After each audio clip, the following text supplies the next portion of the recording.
Hello friends, this is Gaurav Sharma.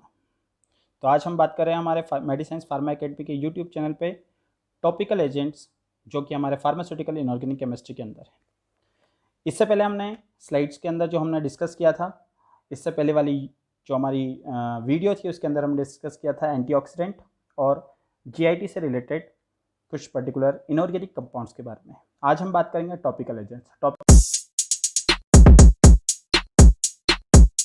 Topical agents यानी वो agents जो कि पर्टिकुलर स्किन के ऊपर अप्लाई किए जाते हैं सुपरफिशियली, उन्हें हम कहते हैं टॉपिकल एजेंट्स। तो कौन कौन से ऐसे इनऑर्गेनिक कंपाउंड्स हैं डिप्लोमा के सिलेबस में जो कि ऐसे टॉपिकल एजेंट्स की फॉर्म में यूज़ होते हैं। तो सबसे पहले बात करते हैं टाल्क, जिसका फॉर्मूला है 3MgO.4SiO2.H2O। यहाँ पर हमें जो चीज़ ध्यान रखनी है वो ध्यान रखते हैं इसका कॉमन नेम। सोप स्टोन के नाम से टाल्क को जानते हैं और फ्रेंच चॉक के नाम से इसे हम जानते हैं। नेक्स्ट है टॉपिकल एजेंट्स में जिंक ऑक्साइड, जिसका यूज़ है एज अ एस्ट्रिंजेंट जो कि प्रोटीन को प्रिसिपिटेट करने का काम करता है। नेक्स्ट केलामाइन, ये केलामाइन का हमें अच्छे से ध्यान रखना है। केलामाइन का बहुत सी बार क्वेश्चन पूछा गया है। केलामाइन से रिलेटेड दो क्वेश्चन पूछे गए हैं। एक तो केलामाइन का जो पिंक कलर होता है वो किस वजह से होता है, और केलामाइन का जो पर्टिकुलर फॉर्मूला है वो क्या है। तो केलामाइन लोशन सबको पता है, कॉस्मेटिक के अंदर यूज़ होता है। ZnCO3.ZnOH(X)Fe2O3 ये अकॉर्डिंग टू बीपी यानी ब्रिटिश फार्माकोपिया के अकॉर्डिंग फार्मूला है, और यूएसपी के अकॉर्डिंग ZnOFe2O3 ये यूएसपी के अकॉर्डिंग। यहाँ पर ZnOFe2O3 यही ज़्यादातर कॉमन पूछा जाता है। और यहाँ पे अगर आपसे पूछा जाए कि केलामाइन का पिंक कलर किस वजह से, तो यहाँ में ध्यान रखना है Fe2O3 इस वजह से केलामाइन का पिंक कलर होता है। यह हमें ध्यान रखना है कि पिंक कलर के लिए जो रेस्पॉन्सिबल है वो है Fe2O3, ये पिंक कलर के लिए रेस्पॉन्सिबल है। बात करते हैं नेक्स्ट कंपाउंड के टॉपिकल एजेंट्स की, और वो है आपका टाइटेनियम डाइऑक्साइड। तो टाइटेनियम डाइऑक्साइड के केस में हम बात करेंगे कि जो उसका फॉर्मूला है वो है आपका TiO2। नेक्स्ट है सिलिकॉन पॉलीमर। सिलिकॉन पॉलीमर्स कौन कौन से हैं जो यहाँ पर यूज़ करते हैं हम, वो है डाइमेथिकॉन, सेमेथिकॉन, डाइमिथाइल पॉलीजाइलोक्सेन, उसके अलावा हाइड्रोजन परऑक्साइड। हाइड्रोजन परऑक्साइड के केस में बहुत सारी ऐसी चीज़ें हैं इंपॉर्टेंट जो हमें ध्यान रखनी है, जैसे एज अ डिसइंफेक्टेंट कितनी परसेंटेज H2O2 की यूज़ की जाती है। ध्यान से सुनना, ये क्वेश्चन पूछा जाता है कि H2O2 की कितनी परसेंटेज एज अ डिसइंफेक्टेंट की फॉर्म में यूज़ की जाती है। तो हमें ध्यान रखना है कि 6% as a disinfectant hydrogen peroxide use किया जाता है एज अ डिसइंफेक्टेंट।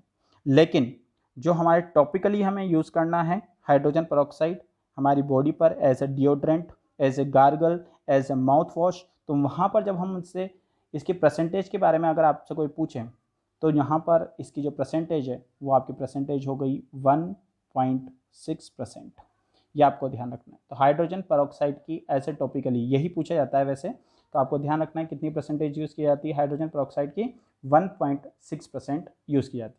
आपसे मैं यहाँ पर एक क्वेश्चन पूछ सकता हूँ, प्रीवियस जो मेरी वीडियोज़ हैं उनके अंदर मैंने आपसे वहाँ पर बताया हुआ कि H2O2 जो है हाइड्रोजन परऑक्साइड कौन सी पर्टिकुलर ऐसी टाइट्रेशन से है जिससे ये परफॉर्म किया जाता है। तो यहाँ पर हमें ध्यान रखना है हाइड्रोजन परऑक्साइड के लिए हमें जो पर्टिकुलर टाइट्रेशन है वो है रेडॉक्स टाइट्रेशन। ये आपको ध्यान रखना है। ये हमने वापस एक बार रिवाइज किया है, ये हमारे टाइट्रेशन वाले टॉपिक का पार्ट है। तो हमने यहाँ पर बात कर रही है सिर्फ और सिर्फ H2O2 की परसेंटेज की, और वो हमें ध्यान रखनी है 1.6% यूज़ होती है टॉपिकली। लेकिन अगर आपसे पूछा जाए एज अ डिसइंफेक्टेंट तो फिर आपको ध्यान रखना है एज अ डिसइंफेक्टेंट आपका 6% होगा। नेक्स्ट कंपाउंड है आपका COCl2 that is known as a chlorinated lime, जो कि ब्लीचिंग का काम करता है। इसे ब्लीचिंग पाउडर के नाम से जाना जाता है। ये क्वेश्चन पूछा गया है, तो ब्लीचिंग पाउडर है आपका COCl2। नेक्स्ट है पोविडोन आयोडीन। तो पोविडोन आयोडीन का केस हमें ध्यान रखना है कि पोविडोन आयोडीन के केस में इसका नाम पूछा जाता है। तो पोविडोन आपको पता होना चाहिए, आयोडीन वैसे भी टिंचर के रूप में यूज़ होता है, तो वो आपका टॉपिकल ही है। तो पोविडोन का पर्टिकुलर कॉमन नेम क्या है, किस नाम से इसे जानते हैं पोविडोन को, वो आपको ध्यान रखना है, और उसका नाम है पॉलीविनाइल पाइरोलिडोन। ये आपको नाम ध्यान रखना है, पर्टिकुलर ये नाम पूछा जाता है। तो पोविडोन का नाम है पॉलीविनाइल पाइरोलिडोन। ये पोविडोन आयोडीन के केस में हमें क्वेश्चन ध्यान रखना है। तो यहाँ पर कुछ इंपॉर्टेंट क्वेश्चन क्या बने, सोप स्टोन फ्रेंच चॉक के नाम से कौन जाना जाता है, टाल्क। एज ए एस्ट्रिंजेंट कौन है, ZnO। कैलामाइन का पिंक कलर किस वजह से है? Fe2O3 की वजह से। फॉर्मूला क्या है? ZnO Fe2O3। सिलिकॉन पॉलीमर के नाम क्या हैं? Dimethicone, simethicone, dimethyl पॉलीजाइलोक्सेन।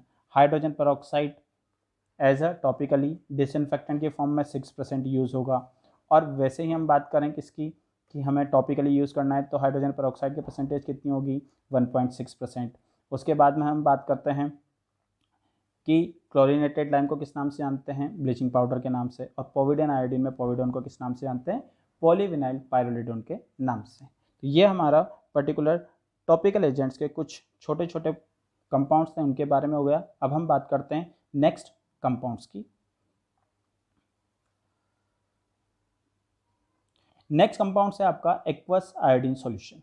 यहाँ से बहुत अच्छा क्वेश्चन बनता है और वो है आपका लुगल सॉल्यूशन। तो ये आपसे क्वेश्चन पूछा जाता है लुगल सॉल्यूशन की परसेंटेज पहली। तो यहाँ पर 5% लुगल सॉल्यूशन में वेट बाय वॉल्यूम आयोडीन होता है और 10% weight by volume potassium iodide होता है। तो ये हमें यहाँ पर ध्यान रखना है।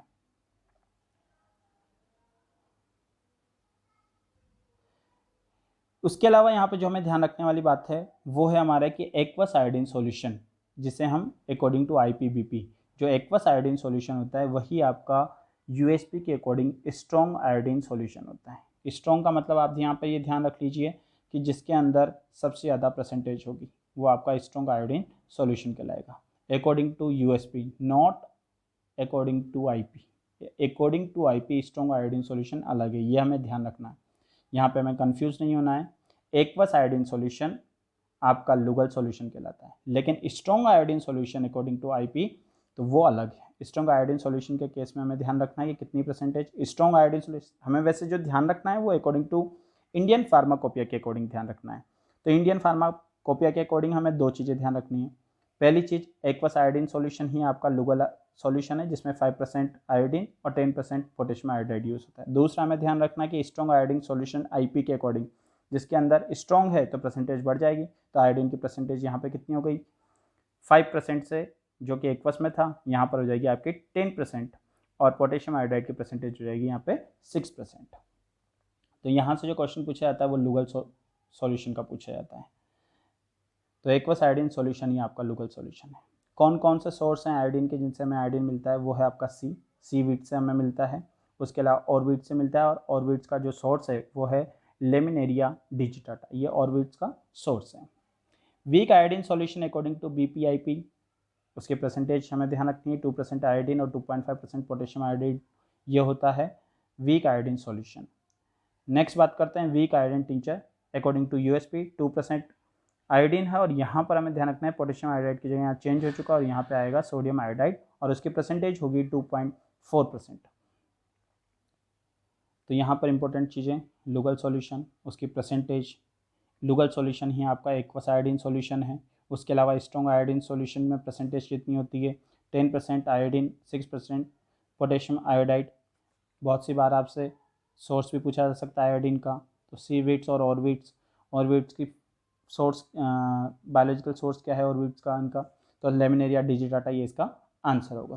तो ये एक्वस आयोडीन सॉल्यूशन, आयोडीन से बहुत अच्छे क्वेश्चन बनते हैं, इसलिए इस particular aqueous iodine solution, weak iodine solution, strong iodine solution और वीक आयोडीन टिंचर, इनकी परसेंटेज भी हमें यहाँ पर ध्यान रखनी है। लेकिन हमें मेन जो ध्यान रखना है वो लुगल सॉल्यूशन के बारे में ध्यान रखना है।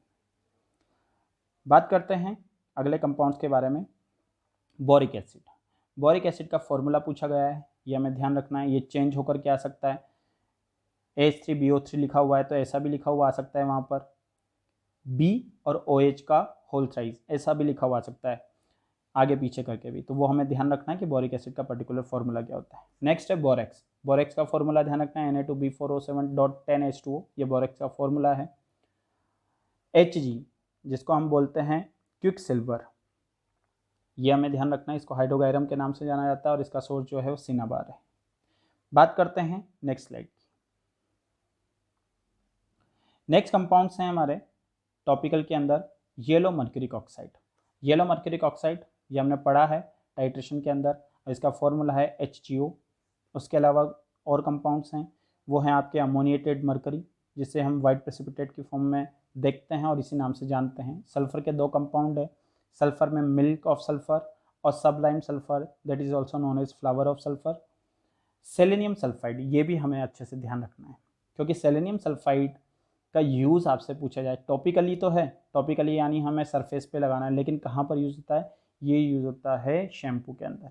शैम्पू में ये क्या काम करता है, एज अ एंटी डेंड्रफ का काम करता है। तो सेलेनियम जो कंपाउंड है वो एंटी डेंड्रफ का काम करता है, तो ये हमें ध्यान रखना है। ACS2 सेलेनियम सल्फाइड क्या काम करता है, ये डेंड्रफ को रिमूव करने का।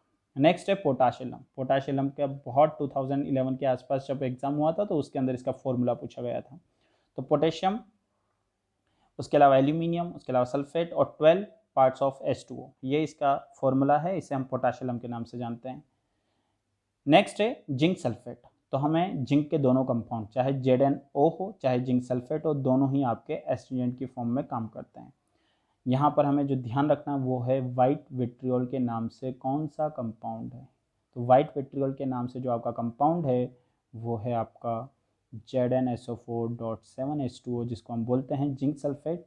तो यहाँ पर हमें ध्यान रखना है, इसे हम वाइट विट्रियोल के नाम से जानते हैं। तो आज हमारे कुछ और टॉपिक्स कंप्लीट हो चुके हैं। पहले हमने बात करी थी एंटीऑक्सीडेंट और टॉपिकल के बारे में, GIT के बारे में, और इस स्लाइड के अंदर और इस वीडियो के अंदर हमने बात करी है टॉपिकल एजेंट्स के बारे में। अगर आपको यहाँ पर किसी भी तरह का कोई कन्फ्यूज़न है तो आप कमेंट बॉक्स में जाकर के कमेंट करिए। आपको कोई क्वेश्चन पूछना है तो वहाँ जाकर के आप कमेंट करिए। और आपको अगर ये वीडियो पसंद आया है तो आप लाइक एंड सब्सक्राइब करिए। हैं नेक्स्ट वीडियो के अंदर, जिसके अंदर हम बात करेंगे डेंटल प्रोडक्ट्स और इनहेलेंट्स की। Thank you.